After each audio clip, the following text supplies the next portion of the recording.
Live from Atlanta, Georgia, it's the Zach Ballinger Show, where we help you find your direction through passion and purpose. My name is Zach Ballinger. I am your host. Thank you guys so much for joining us today.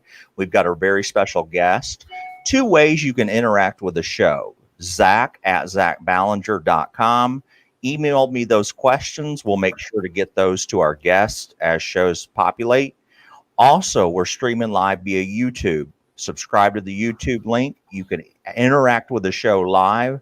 Enter those comments into the comment box. We'll make sure to ask our guest today. Bradley, thank you so much for joining the show. We really do appreciate it. Absolutely. Thanks for having me. So, Bradley, tell us a little bit about your career. You have an interesting one.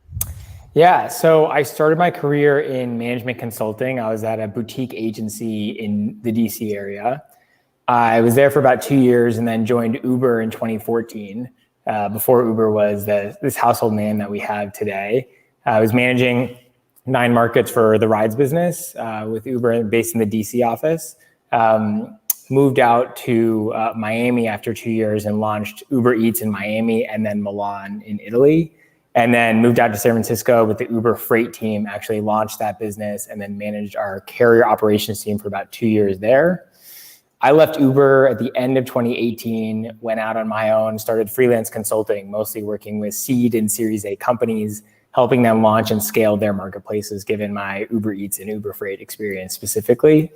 And loved the freelance life, but also saw how challenging it was to find new leads and maintain the back end of my business. So it led me to start Mylance, which is where I'm running this business today, where we help tech professionals specifically up-level and professionalize their freelance businesses. And then we also help with the back end as well with bookkeeping and accounting. Nice. So what made you transition from, like a lot of people are probably out there listening, Uber is a brand that we all are very well familiar with. So a lot of people would say, why leave it and why go into an unstable where you have to go on your own? I'll be honest, I was sick of building billion-dollar businesses for someone else. That's really what happened is I felt like I reached a bit of a ceiling. I didn't feel fully valued in what I was doing. And I'd always wanted to work for myself. I think a lot of people share that sentiment of wanting to be on your own. And so it's like, you know what? The worst case scenario is I'll go back and find another job, but I got to at least try to do it on my own. And I had a lot of success. Because I get this from high school students and college students, what is freelance consulting? What does that mean? I'd say any situation where you're contracting with a company. So you're not an employee, right? You're a 1099, you're contracting with them to offer a service or an expertise. So in my situation, I would advise them on the best way to launch their food delivery marketplace or how to grow their freight logistics marketplace. So I would work maybe for 10 hours a week, 20 hours a week, and the projects really differed. But the end of the day, I'm helping them in a contract capacity. And I'm working for myself. So I had my own LLC that I operated under, and I contracted directly with the companies to provide value. And so how does one become a consultant? Because, I think it's kind of difficult because you do have to have an area of expertise. So in other words, you wouldn't want to hire me as a math consultant because I hate math and I can't do it. So there would be no value for a business to hire me as a math consultant. So how does somebody just become a consultant? In my opinion, I think you do want to go get some experience. And that experience could be figuring something out on your own, right? You could figure out, I'm going to get really good at Facebook ads and I'm going to learn how to do it. I'm going to experiment with my own Facebook ads. I'll sell t-shirts with Facebook ads. And then I can go consult for another company teaching them how to do Facebook ads. But I do think you need a niche. You need a specialized area of expertise. The only counter argument would be, there's obviously just smart problem solvers out there, right? It's really hard to pitch yourself as that because everyone would say that they're that smart problem solver. So you have no way to differentiate yourself.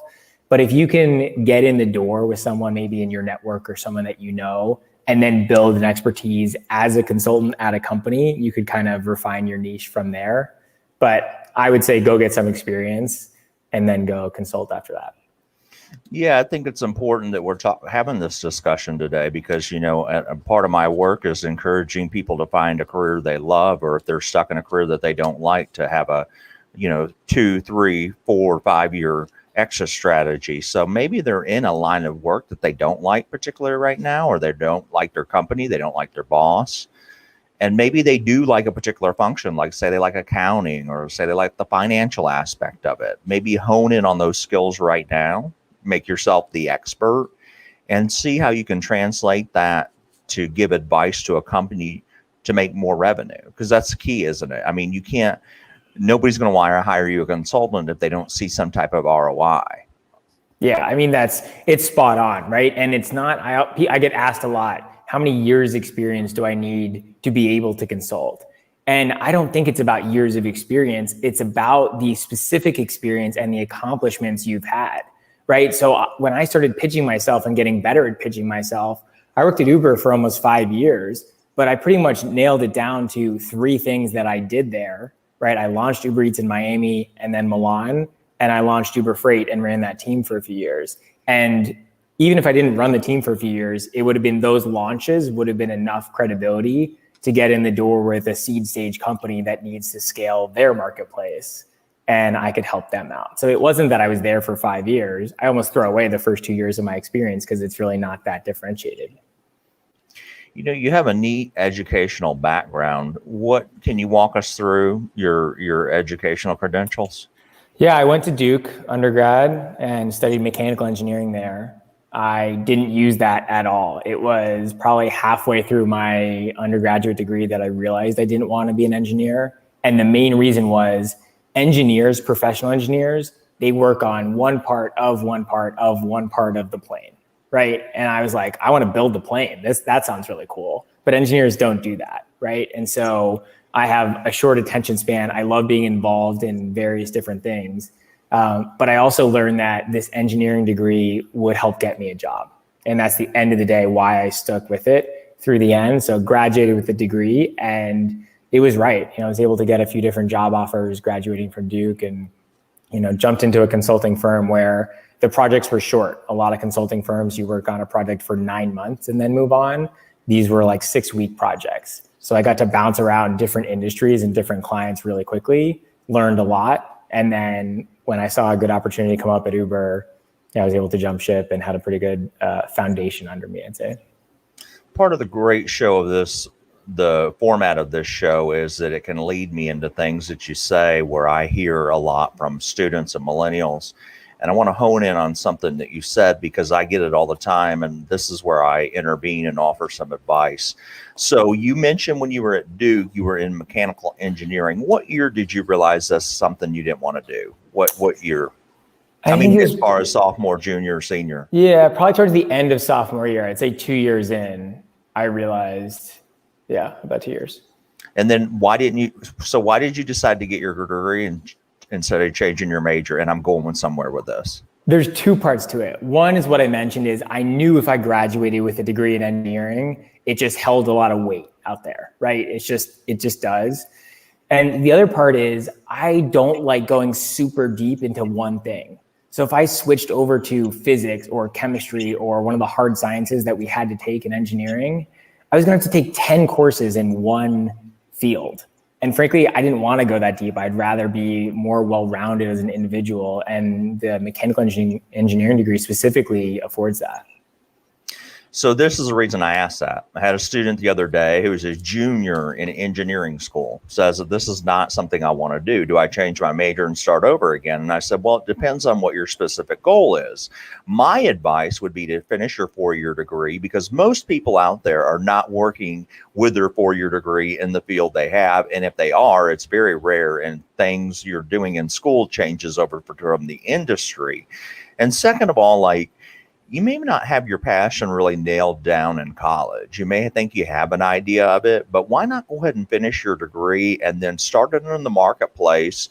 You're a prime example of that. I think that instead of for you backtracking and saying, okay, I'm going to throw out all my work that I did through, I can finish this degree I can make the most out of it because an engineering degree is very marketable in the marketplace. I mean, you could do sales with an engineering degree. So it's a very versatile degree. So that's why I really wanted to hone in on it. I think you did a great job of judgment and decision making. Did it ever enter your mind to switch? Did you have those thoughts where some of my students are out there like contemplating on changing their majors? It honestly never occurred to me. It was because I still enjoyed the process of being an engineer, really, right? It is about problem solving. I'm a very logical person. It made a lot of sense to me. I took a few other classes, psychology or philosophy, and it just, those things, learning the theories, I took a psychology class in how the brain works, and the class was 20 theories in how the brain works, right? I don't want theories. I wanted to learn. Tell me how it works, right? And engineering does that with how they teach it. So I never considered going back, and I just knew if I graduated with it, it would set me up for success. Awesome. Now, so as far as your job now, you mentioned that you work with freelance consultants about getting them started or up and running, or you offer them services. What does a day look like for you? Oh man.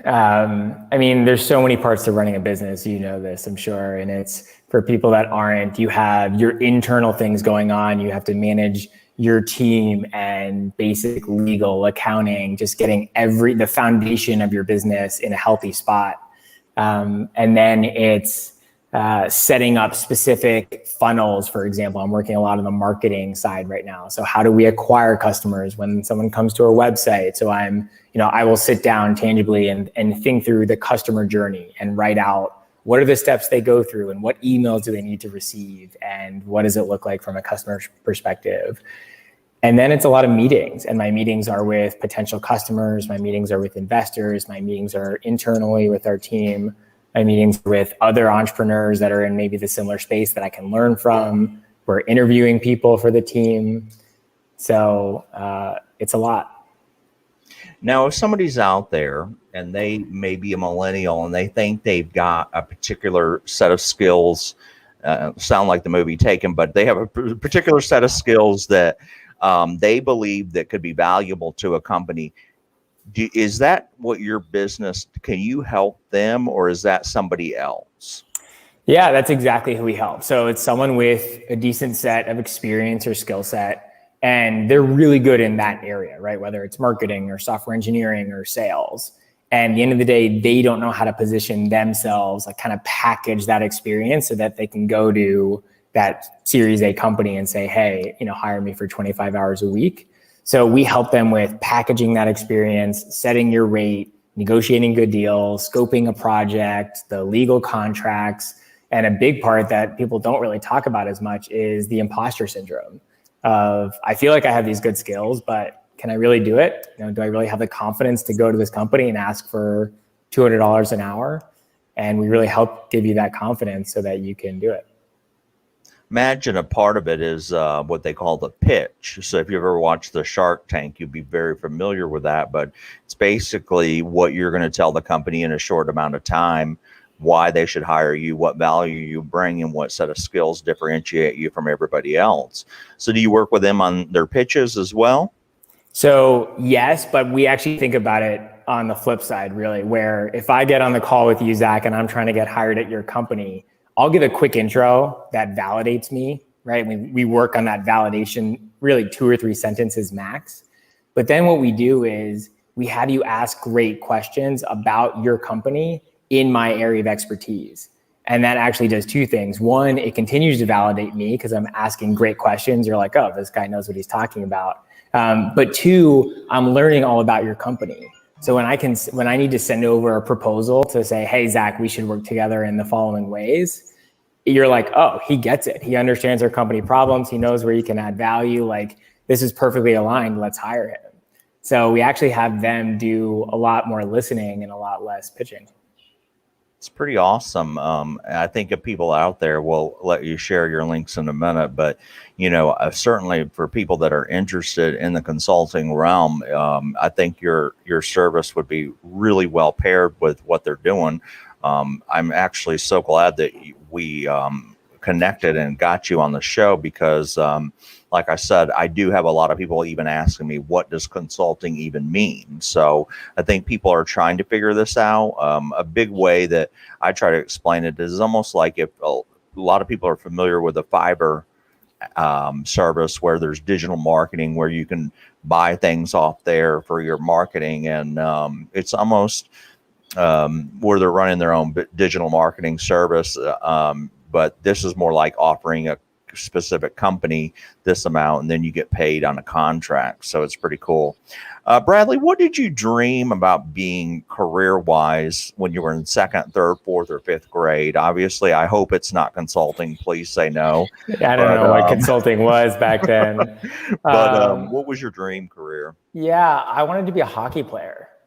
I was big into sports growing up. I loved playing hockey. And of course, I had no idea what that actually would mean if I were a hockey player. And I also grew up in South Florida, so that pretty much made no sense. But yeah, I wanted to be a hockey player. Kind of neat how you think of the sports analogies, because I always challenge people to look back at their dreams and maybe they can pull away certain skills or traits, quantities, qualities. And in sports, it's a competitive environment. And I would say that's the same thing for freelance consulting. There's a lot of companies out there competing. And so you're trying to ultimately win that prize, if you will. And so it's a kind of cool that like you said, you're a sports fan. So I'm assuming you want to win and things. So it kind of translates. I can kind of see it there. So it's pretty cool. What motivates you? What gets you going? Why are you excited about this particular job?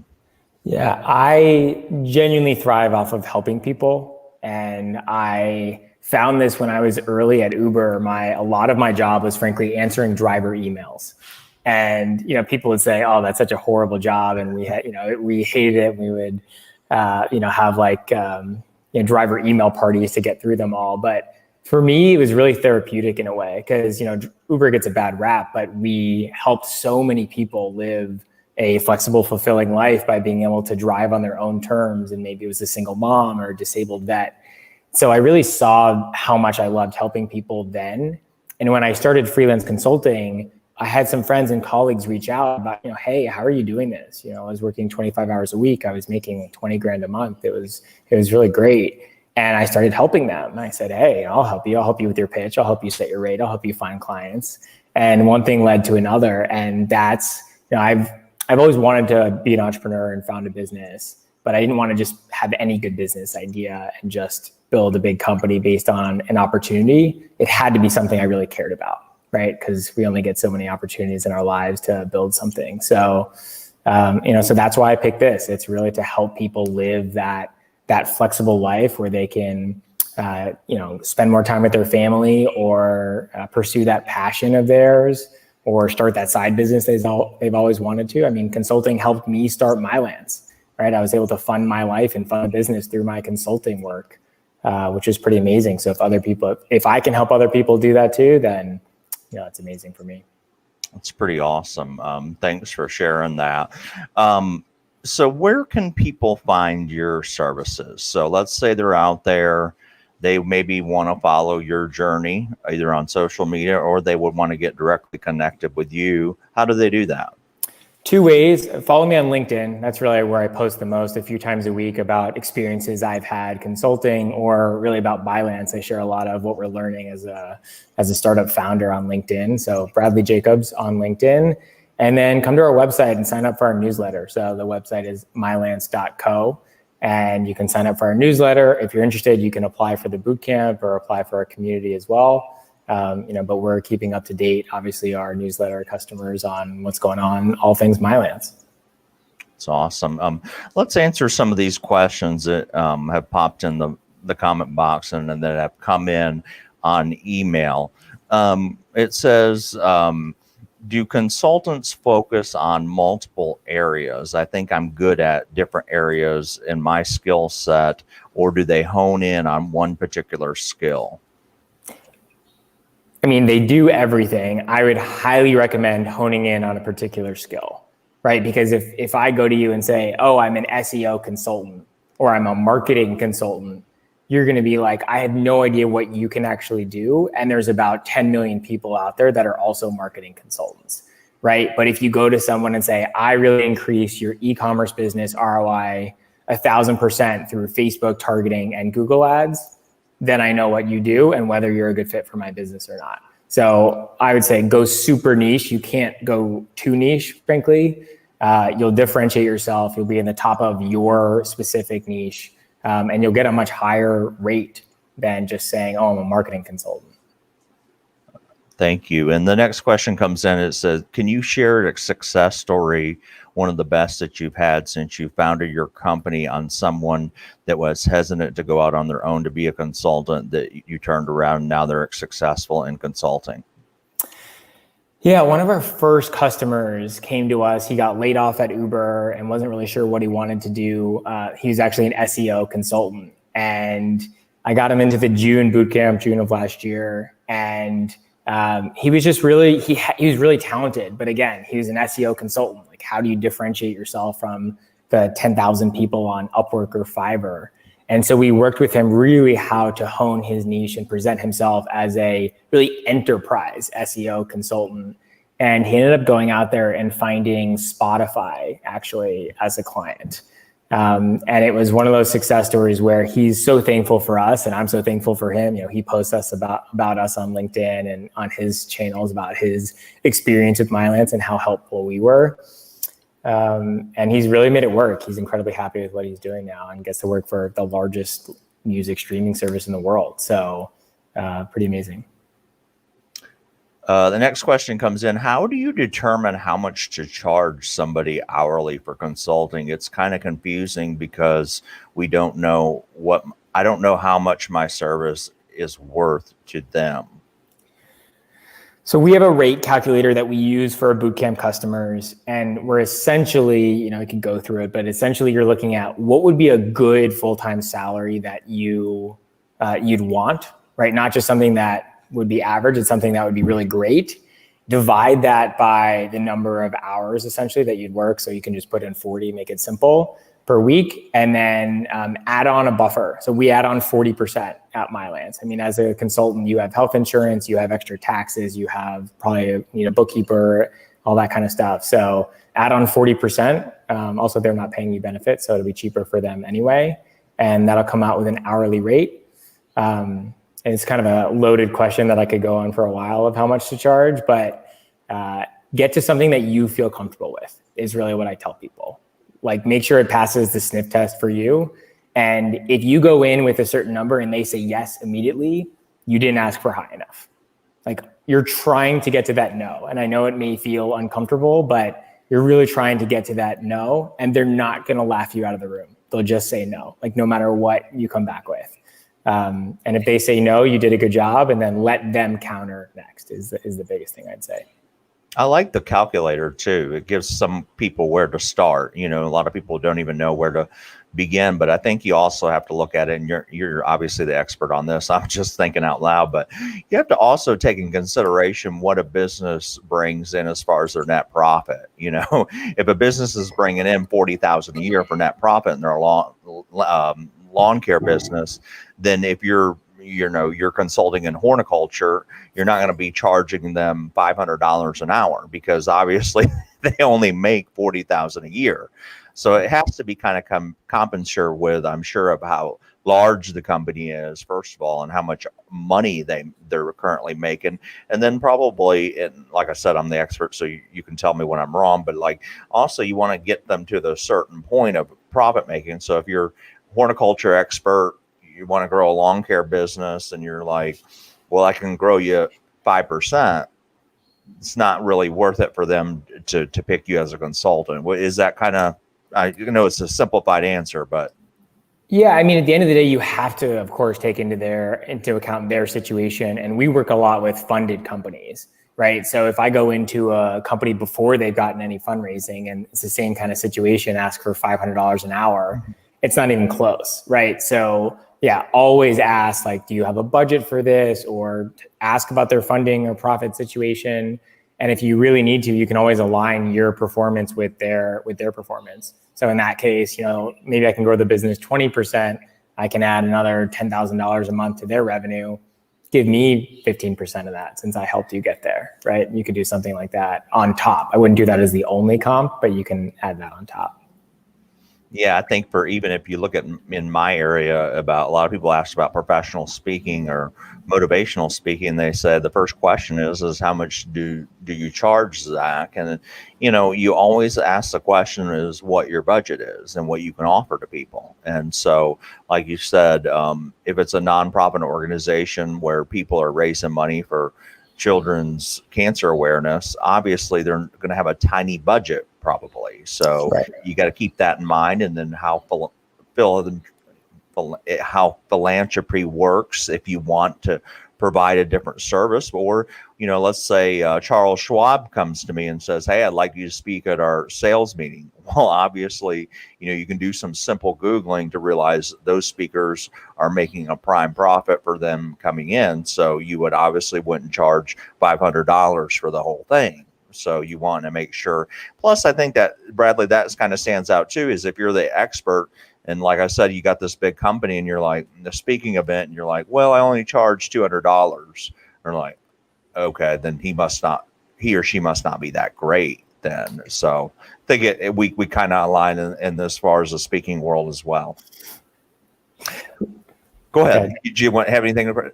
No, I think I think the cancer situation is a really good one because, if that's a cause that you really care about, right? Maybe you totally reduce your rate or you speak for free just because that's something that's you're passionate about, right? So there can't just be a rule of thumb. It's maybe I love working with this company, so I'll work with them for a much cheaper rate. But yeah, if Schwab asked me, their bank, they don't need my help, right? They make billions of dollars a year in profit. Then yeah, they need to pay me. Otherwise, I'm not going to do it. Right. So I think, yeah, you got to decide depending on the situation, of course.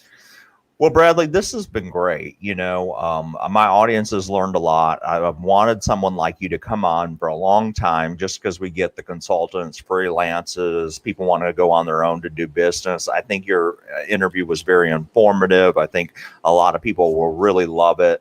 Thank you so much again. One more time where they can find you on your website. Yeah, go to mylance.co, sign up for our newsletter, apply for our bootcamp. I respond individually to most people still. So feel free to check us out at mylance.co, and I look forward to hearing from you.